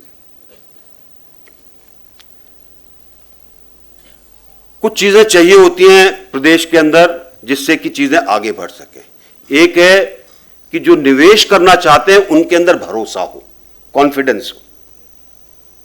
वो कॉन्फिडेंस आया है। जिस तरीके से उत्तर प्रदेश में अब तक जितने भी निवेश के लिए उन्होंने प्रोग्राम किए हैं, भारी मात्रा में लोग बाग निवेश करने को तैयार हैं। निवेश आना शुरू हो गया है। डिफेंस कॉरिडोर के लिए भी निवेश आना शुरू हो गया है। अगर हम पावर सेक्टर की बात करें, पावर सेक्टर बढ़ रहा है। अभी और चीजें होंगी जिससे कि और बिजली का उत्पादन हो, जिससे लोगों के लिए नहीं, क्योंकि आगे आने वाले दिनों में बिजली की ज्यादा आवश्यकता पड़ेगी। जैसे जैसे आपके यहां विद्युत वाहन आएंगे, इलेक्ट्रिक व्हीकल्स आएंगे, उनके लिए भी बिजली ज्यादा चाहिए। जैसे जैसे आप ग्रीन की तरफ जाएंगे, आपको ग्रीन एनर्जी का इस्तेमाल करना पड़ेगा। आपको वो चीजें चाहिए जिससे कि आपके यहां ज्यादा पावर हो सके। 2014 के अंदर गाजियाबाद के इलाके में जनरेटर्स पर बड़ा जोर था। आप कहीं से निकल जाओ, आपको या तो जनरेटर की आवाज आएगी, आपको जनरेटर का धुआं दिखाई देगा। आजकल लोग बात कहते हैं जी जनरेटर में जंग लग रहा है। वाकई मैंने भी रखा था अपने घर पर एक जनरेटर, पिछले 6 साल से इस्तेमाल नहीं किया। ये जिस तरीके से बिजली की आपूर्ति हुई है, ये पहले भी हो सकती थी, लेकिन इस पूरे ढांचे को अगर सुधारा गया है और इसमें वृद्धि की जा रही है, ये आगे दिखाता है कि हमारी अर्थव्यवस्था उत्तर प्रदेश की और अच्छी बनेगी। और सबसे बड़ी चीज है, ध्यान एक चीज के ऊपर केंद्रित होना चाहिए, विकास के ऊपर। विकास चाहे आपके प्रदेश के अंदर मानव संसाधन का हो, विकास चाहे इंफ्रास्ट्रक्चर का हो, विकास चाहे शिक्षण संस्थाओं का हो, जब तक आपकी नजर विकास के ऊपर है, सब चीजें अच्छी चलेंगी। अगर आप विकास अच्छा चाहते हैं तो आपने इस चीज का जिम्मा उठाना है कि आपकी जो ब्यूरोक्रेटिक व्यवस्थाएं हैं वो आपकी सोच के साथ उसी तेजी के साथ चलें। और इसीलिए हर जिले से बाकायदा रिपोर्ट लेना, हर जिले के अंदर देखना कि वहां पर काम के जो लक्ष्य दिए हैं वो पूरे हो रहे हैं या नहीं, क्या उन मानकों पर खरे उतरते हैं कि नहीं। और इसके अंदर देश से भी मदद मिलती है, क्योंकि अलग अलग तरीके से इसकी निगरानी रखी जाती है, क्योंकि ऊपर प्रधानमंत्री जी भी जो बैठे हैं वो भी देखना चाहते हैं कि जिस प्रदेश से वो सांसद हैं वो प्रदेश कभी नीचे ना जाए। ये एक चीज है जिससे कि इन्वेस्टमेंट आएगा, लोग बागों में भरोसा आएगा, लोग बाग आगे बढ़ेंगे। और आखिर में मैं सिर्फ एक ही चीज़ कहूँगा, पूनम जी ने दिनकर साहब को कोट किया था, मैं भी उनको कोट करता हूँ, है नहीं विघ्न कोई जग में जो रोक सके आदमी को मग में। है विघ्न नहीं कोई जग में जो रोक सके आदमी को मग में। थम ठोक ठेलता है जब नर पर्वत के जाते पांव बिखर। थम ठोक ठेलता है जब नर पर्वत के जाते पांव बिखर। मानव जब जोर लगाता है पत्थर पानी बन जाता है। अगर ये विचारधारा रही तो मानकर चलिए ये ट्रिलियन इकोनॉमी का लक्ष्य भी पूरा होगा और शायद इसके आगे भी जाएगा। बहुत बहुत धन्यवाद। जय हिंद।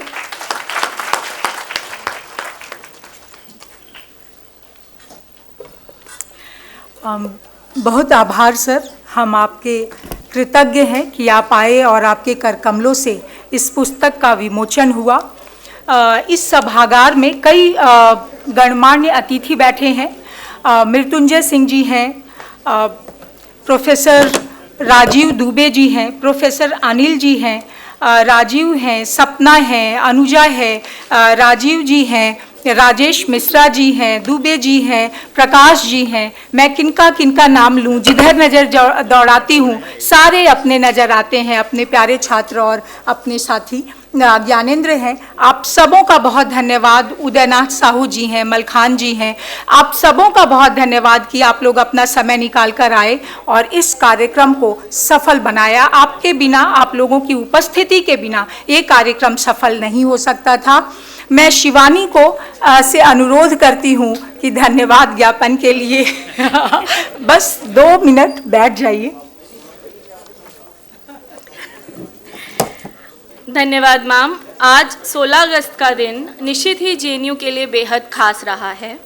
इस सभागार में हम सभी मात्र एक पुस्तक का विमोचन नहीं कर रहे, बल्कि एक ऐसे विषय पर चर्चा कर रहे हैं जिसका सपना हमारे यशस्वी प्रधानमंत्री जी ने देखा है, भारत को $5 ट्रिलियन इकोनॉमी बनाने का।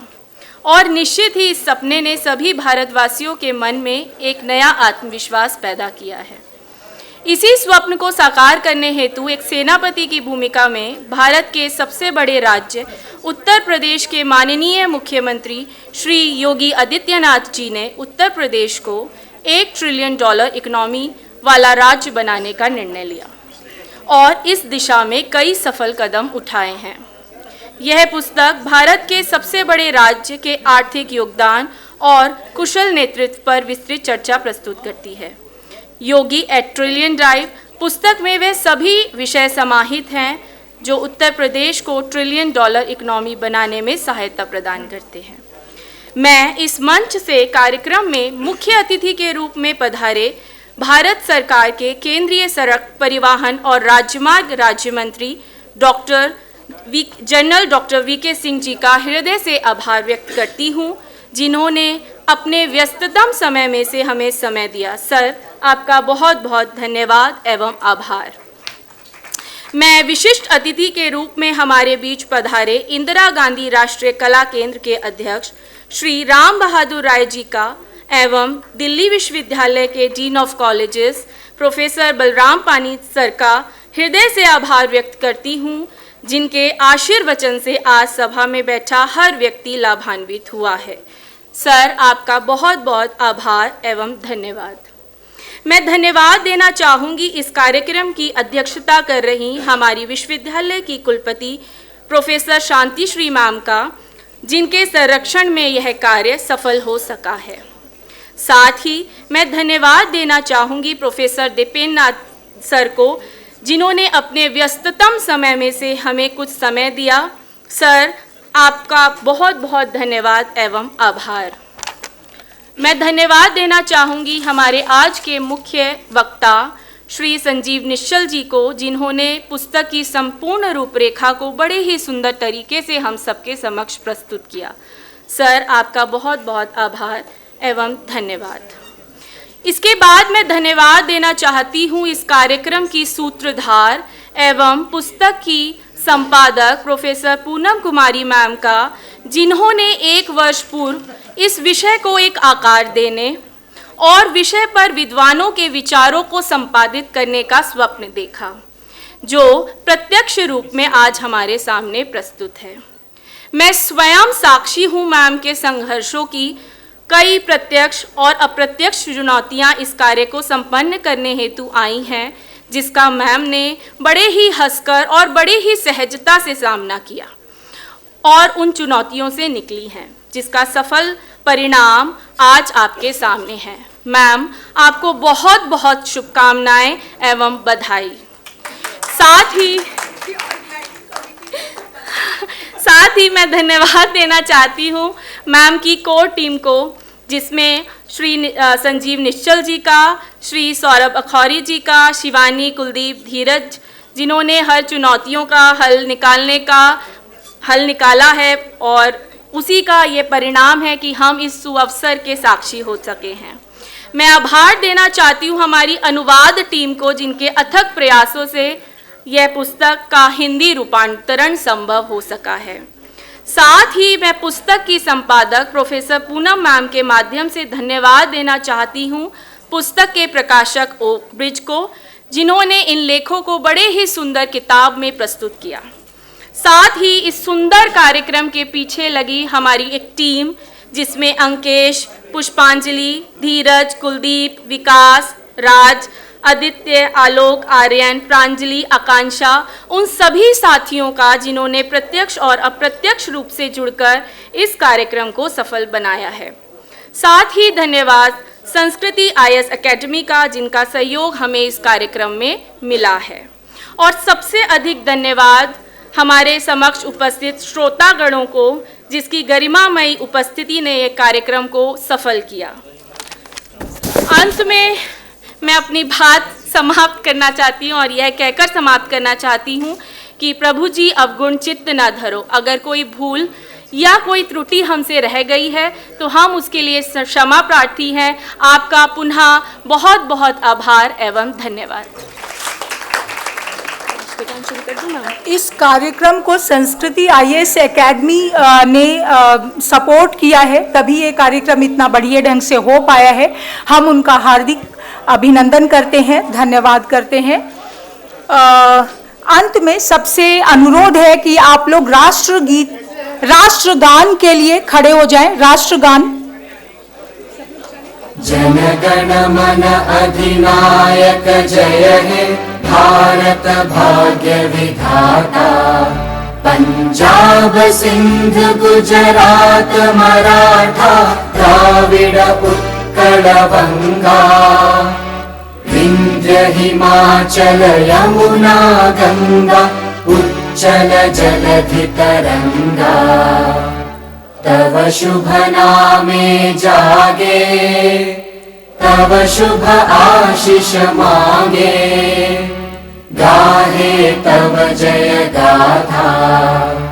जन गण मंगलदायक जय हे भारत भाग्य विधाता, जय हे जय हे जय हे जय जय जय जय हे।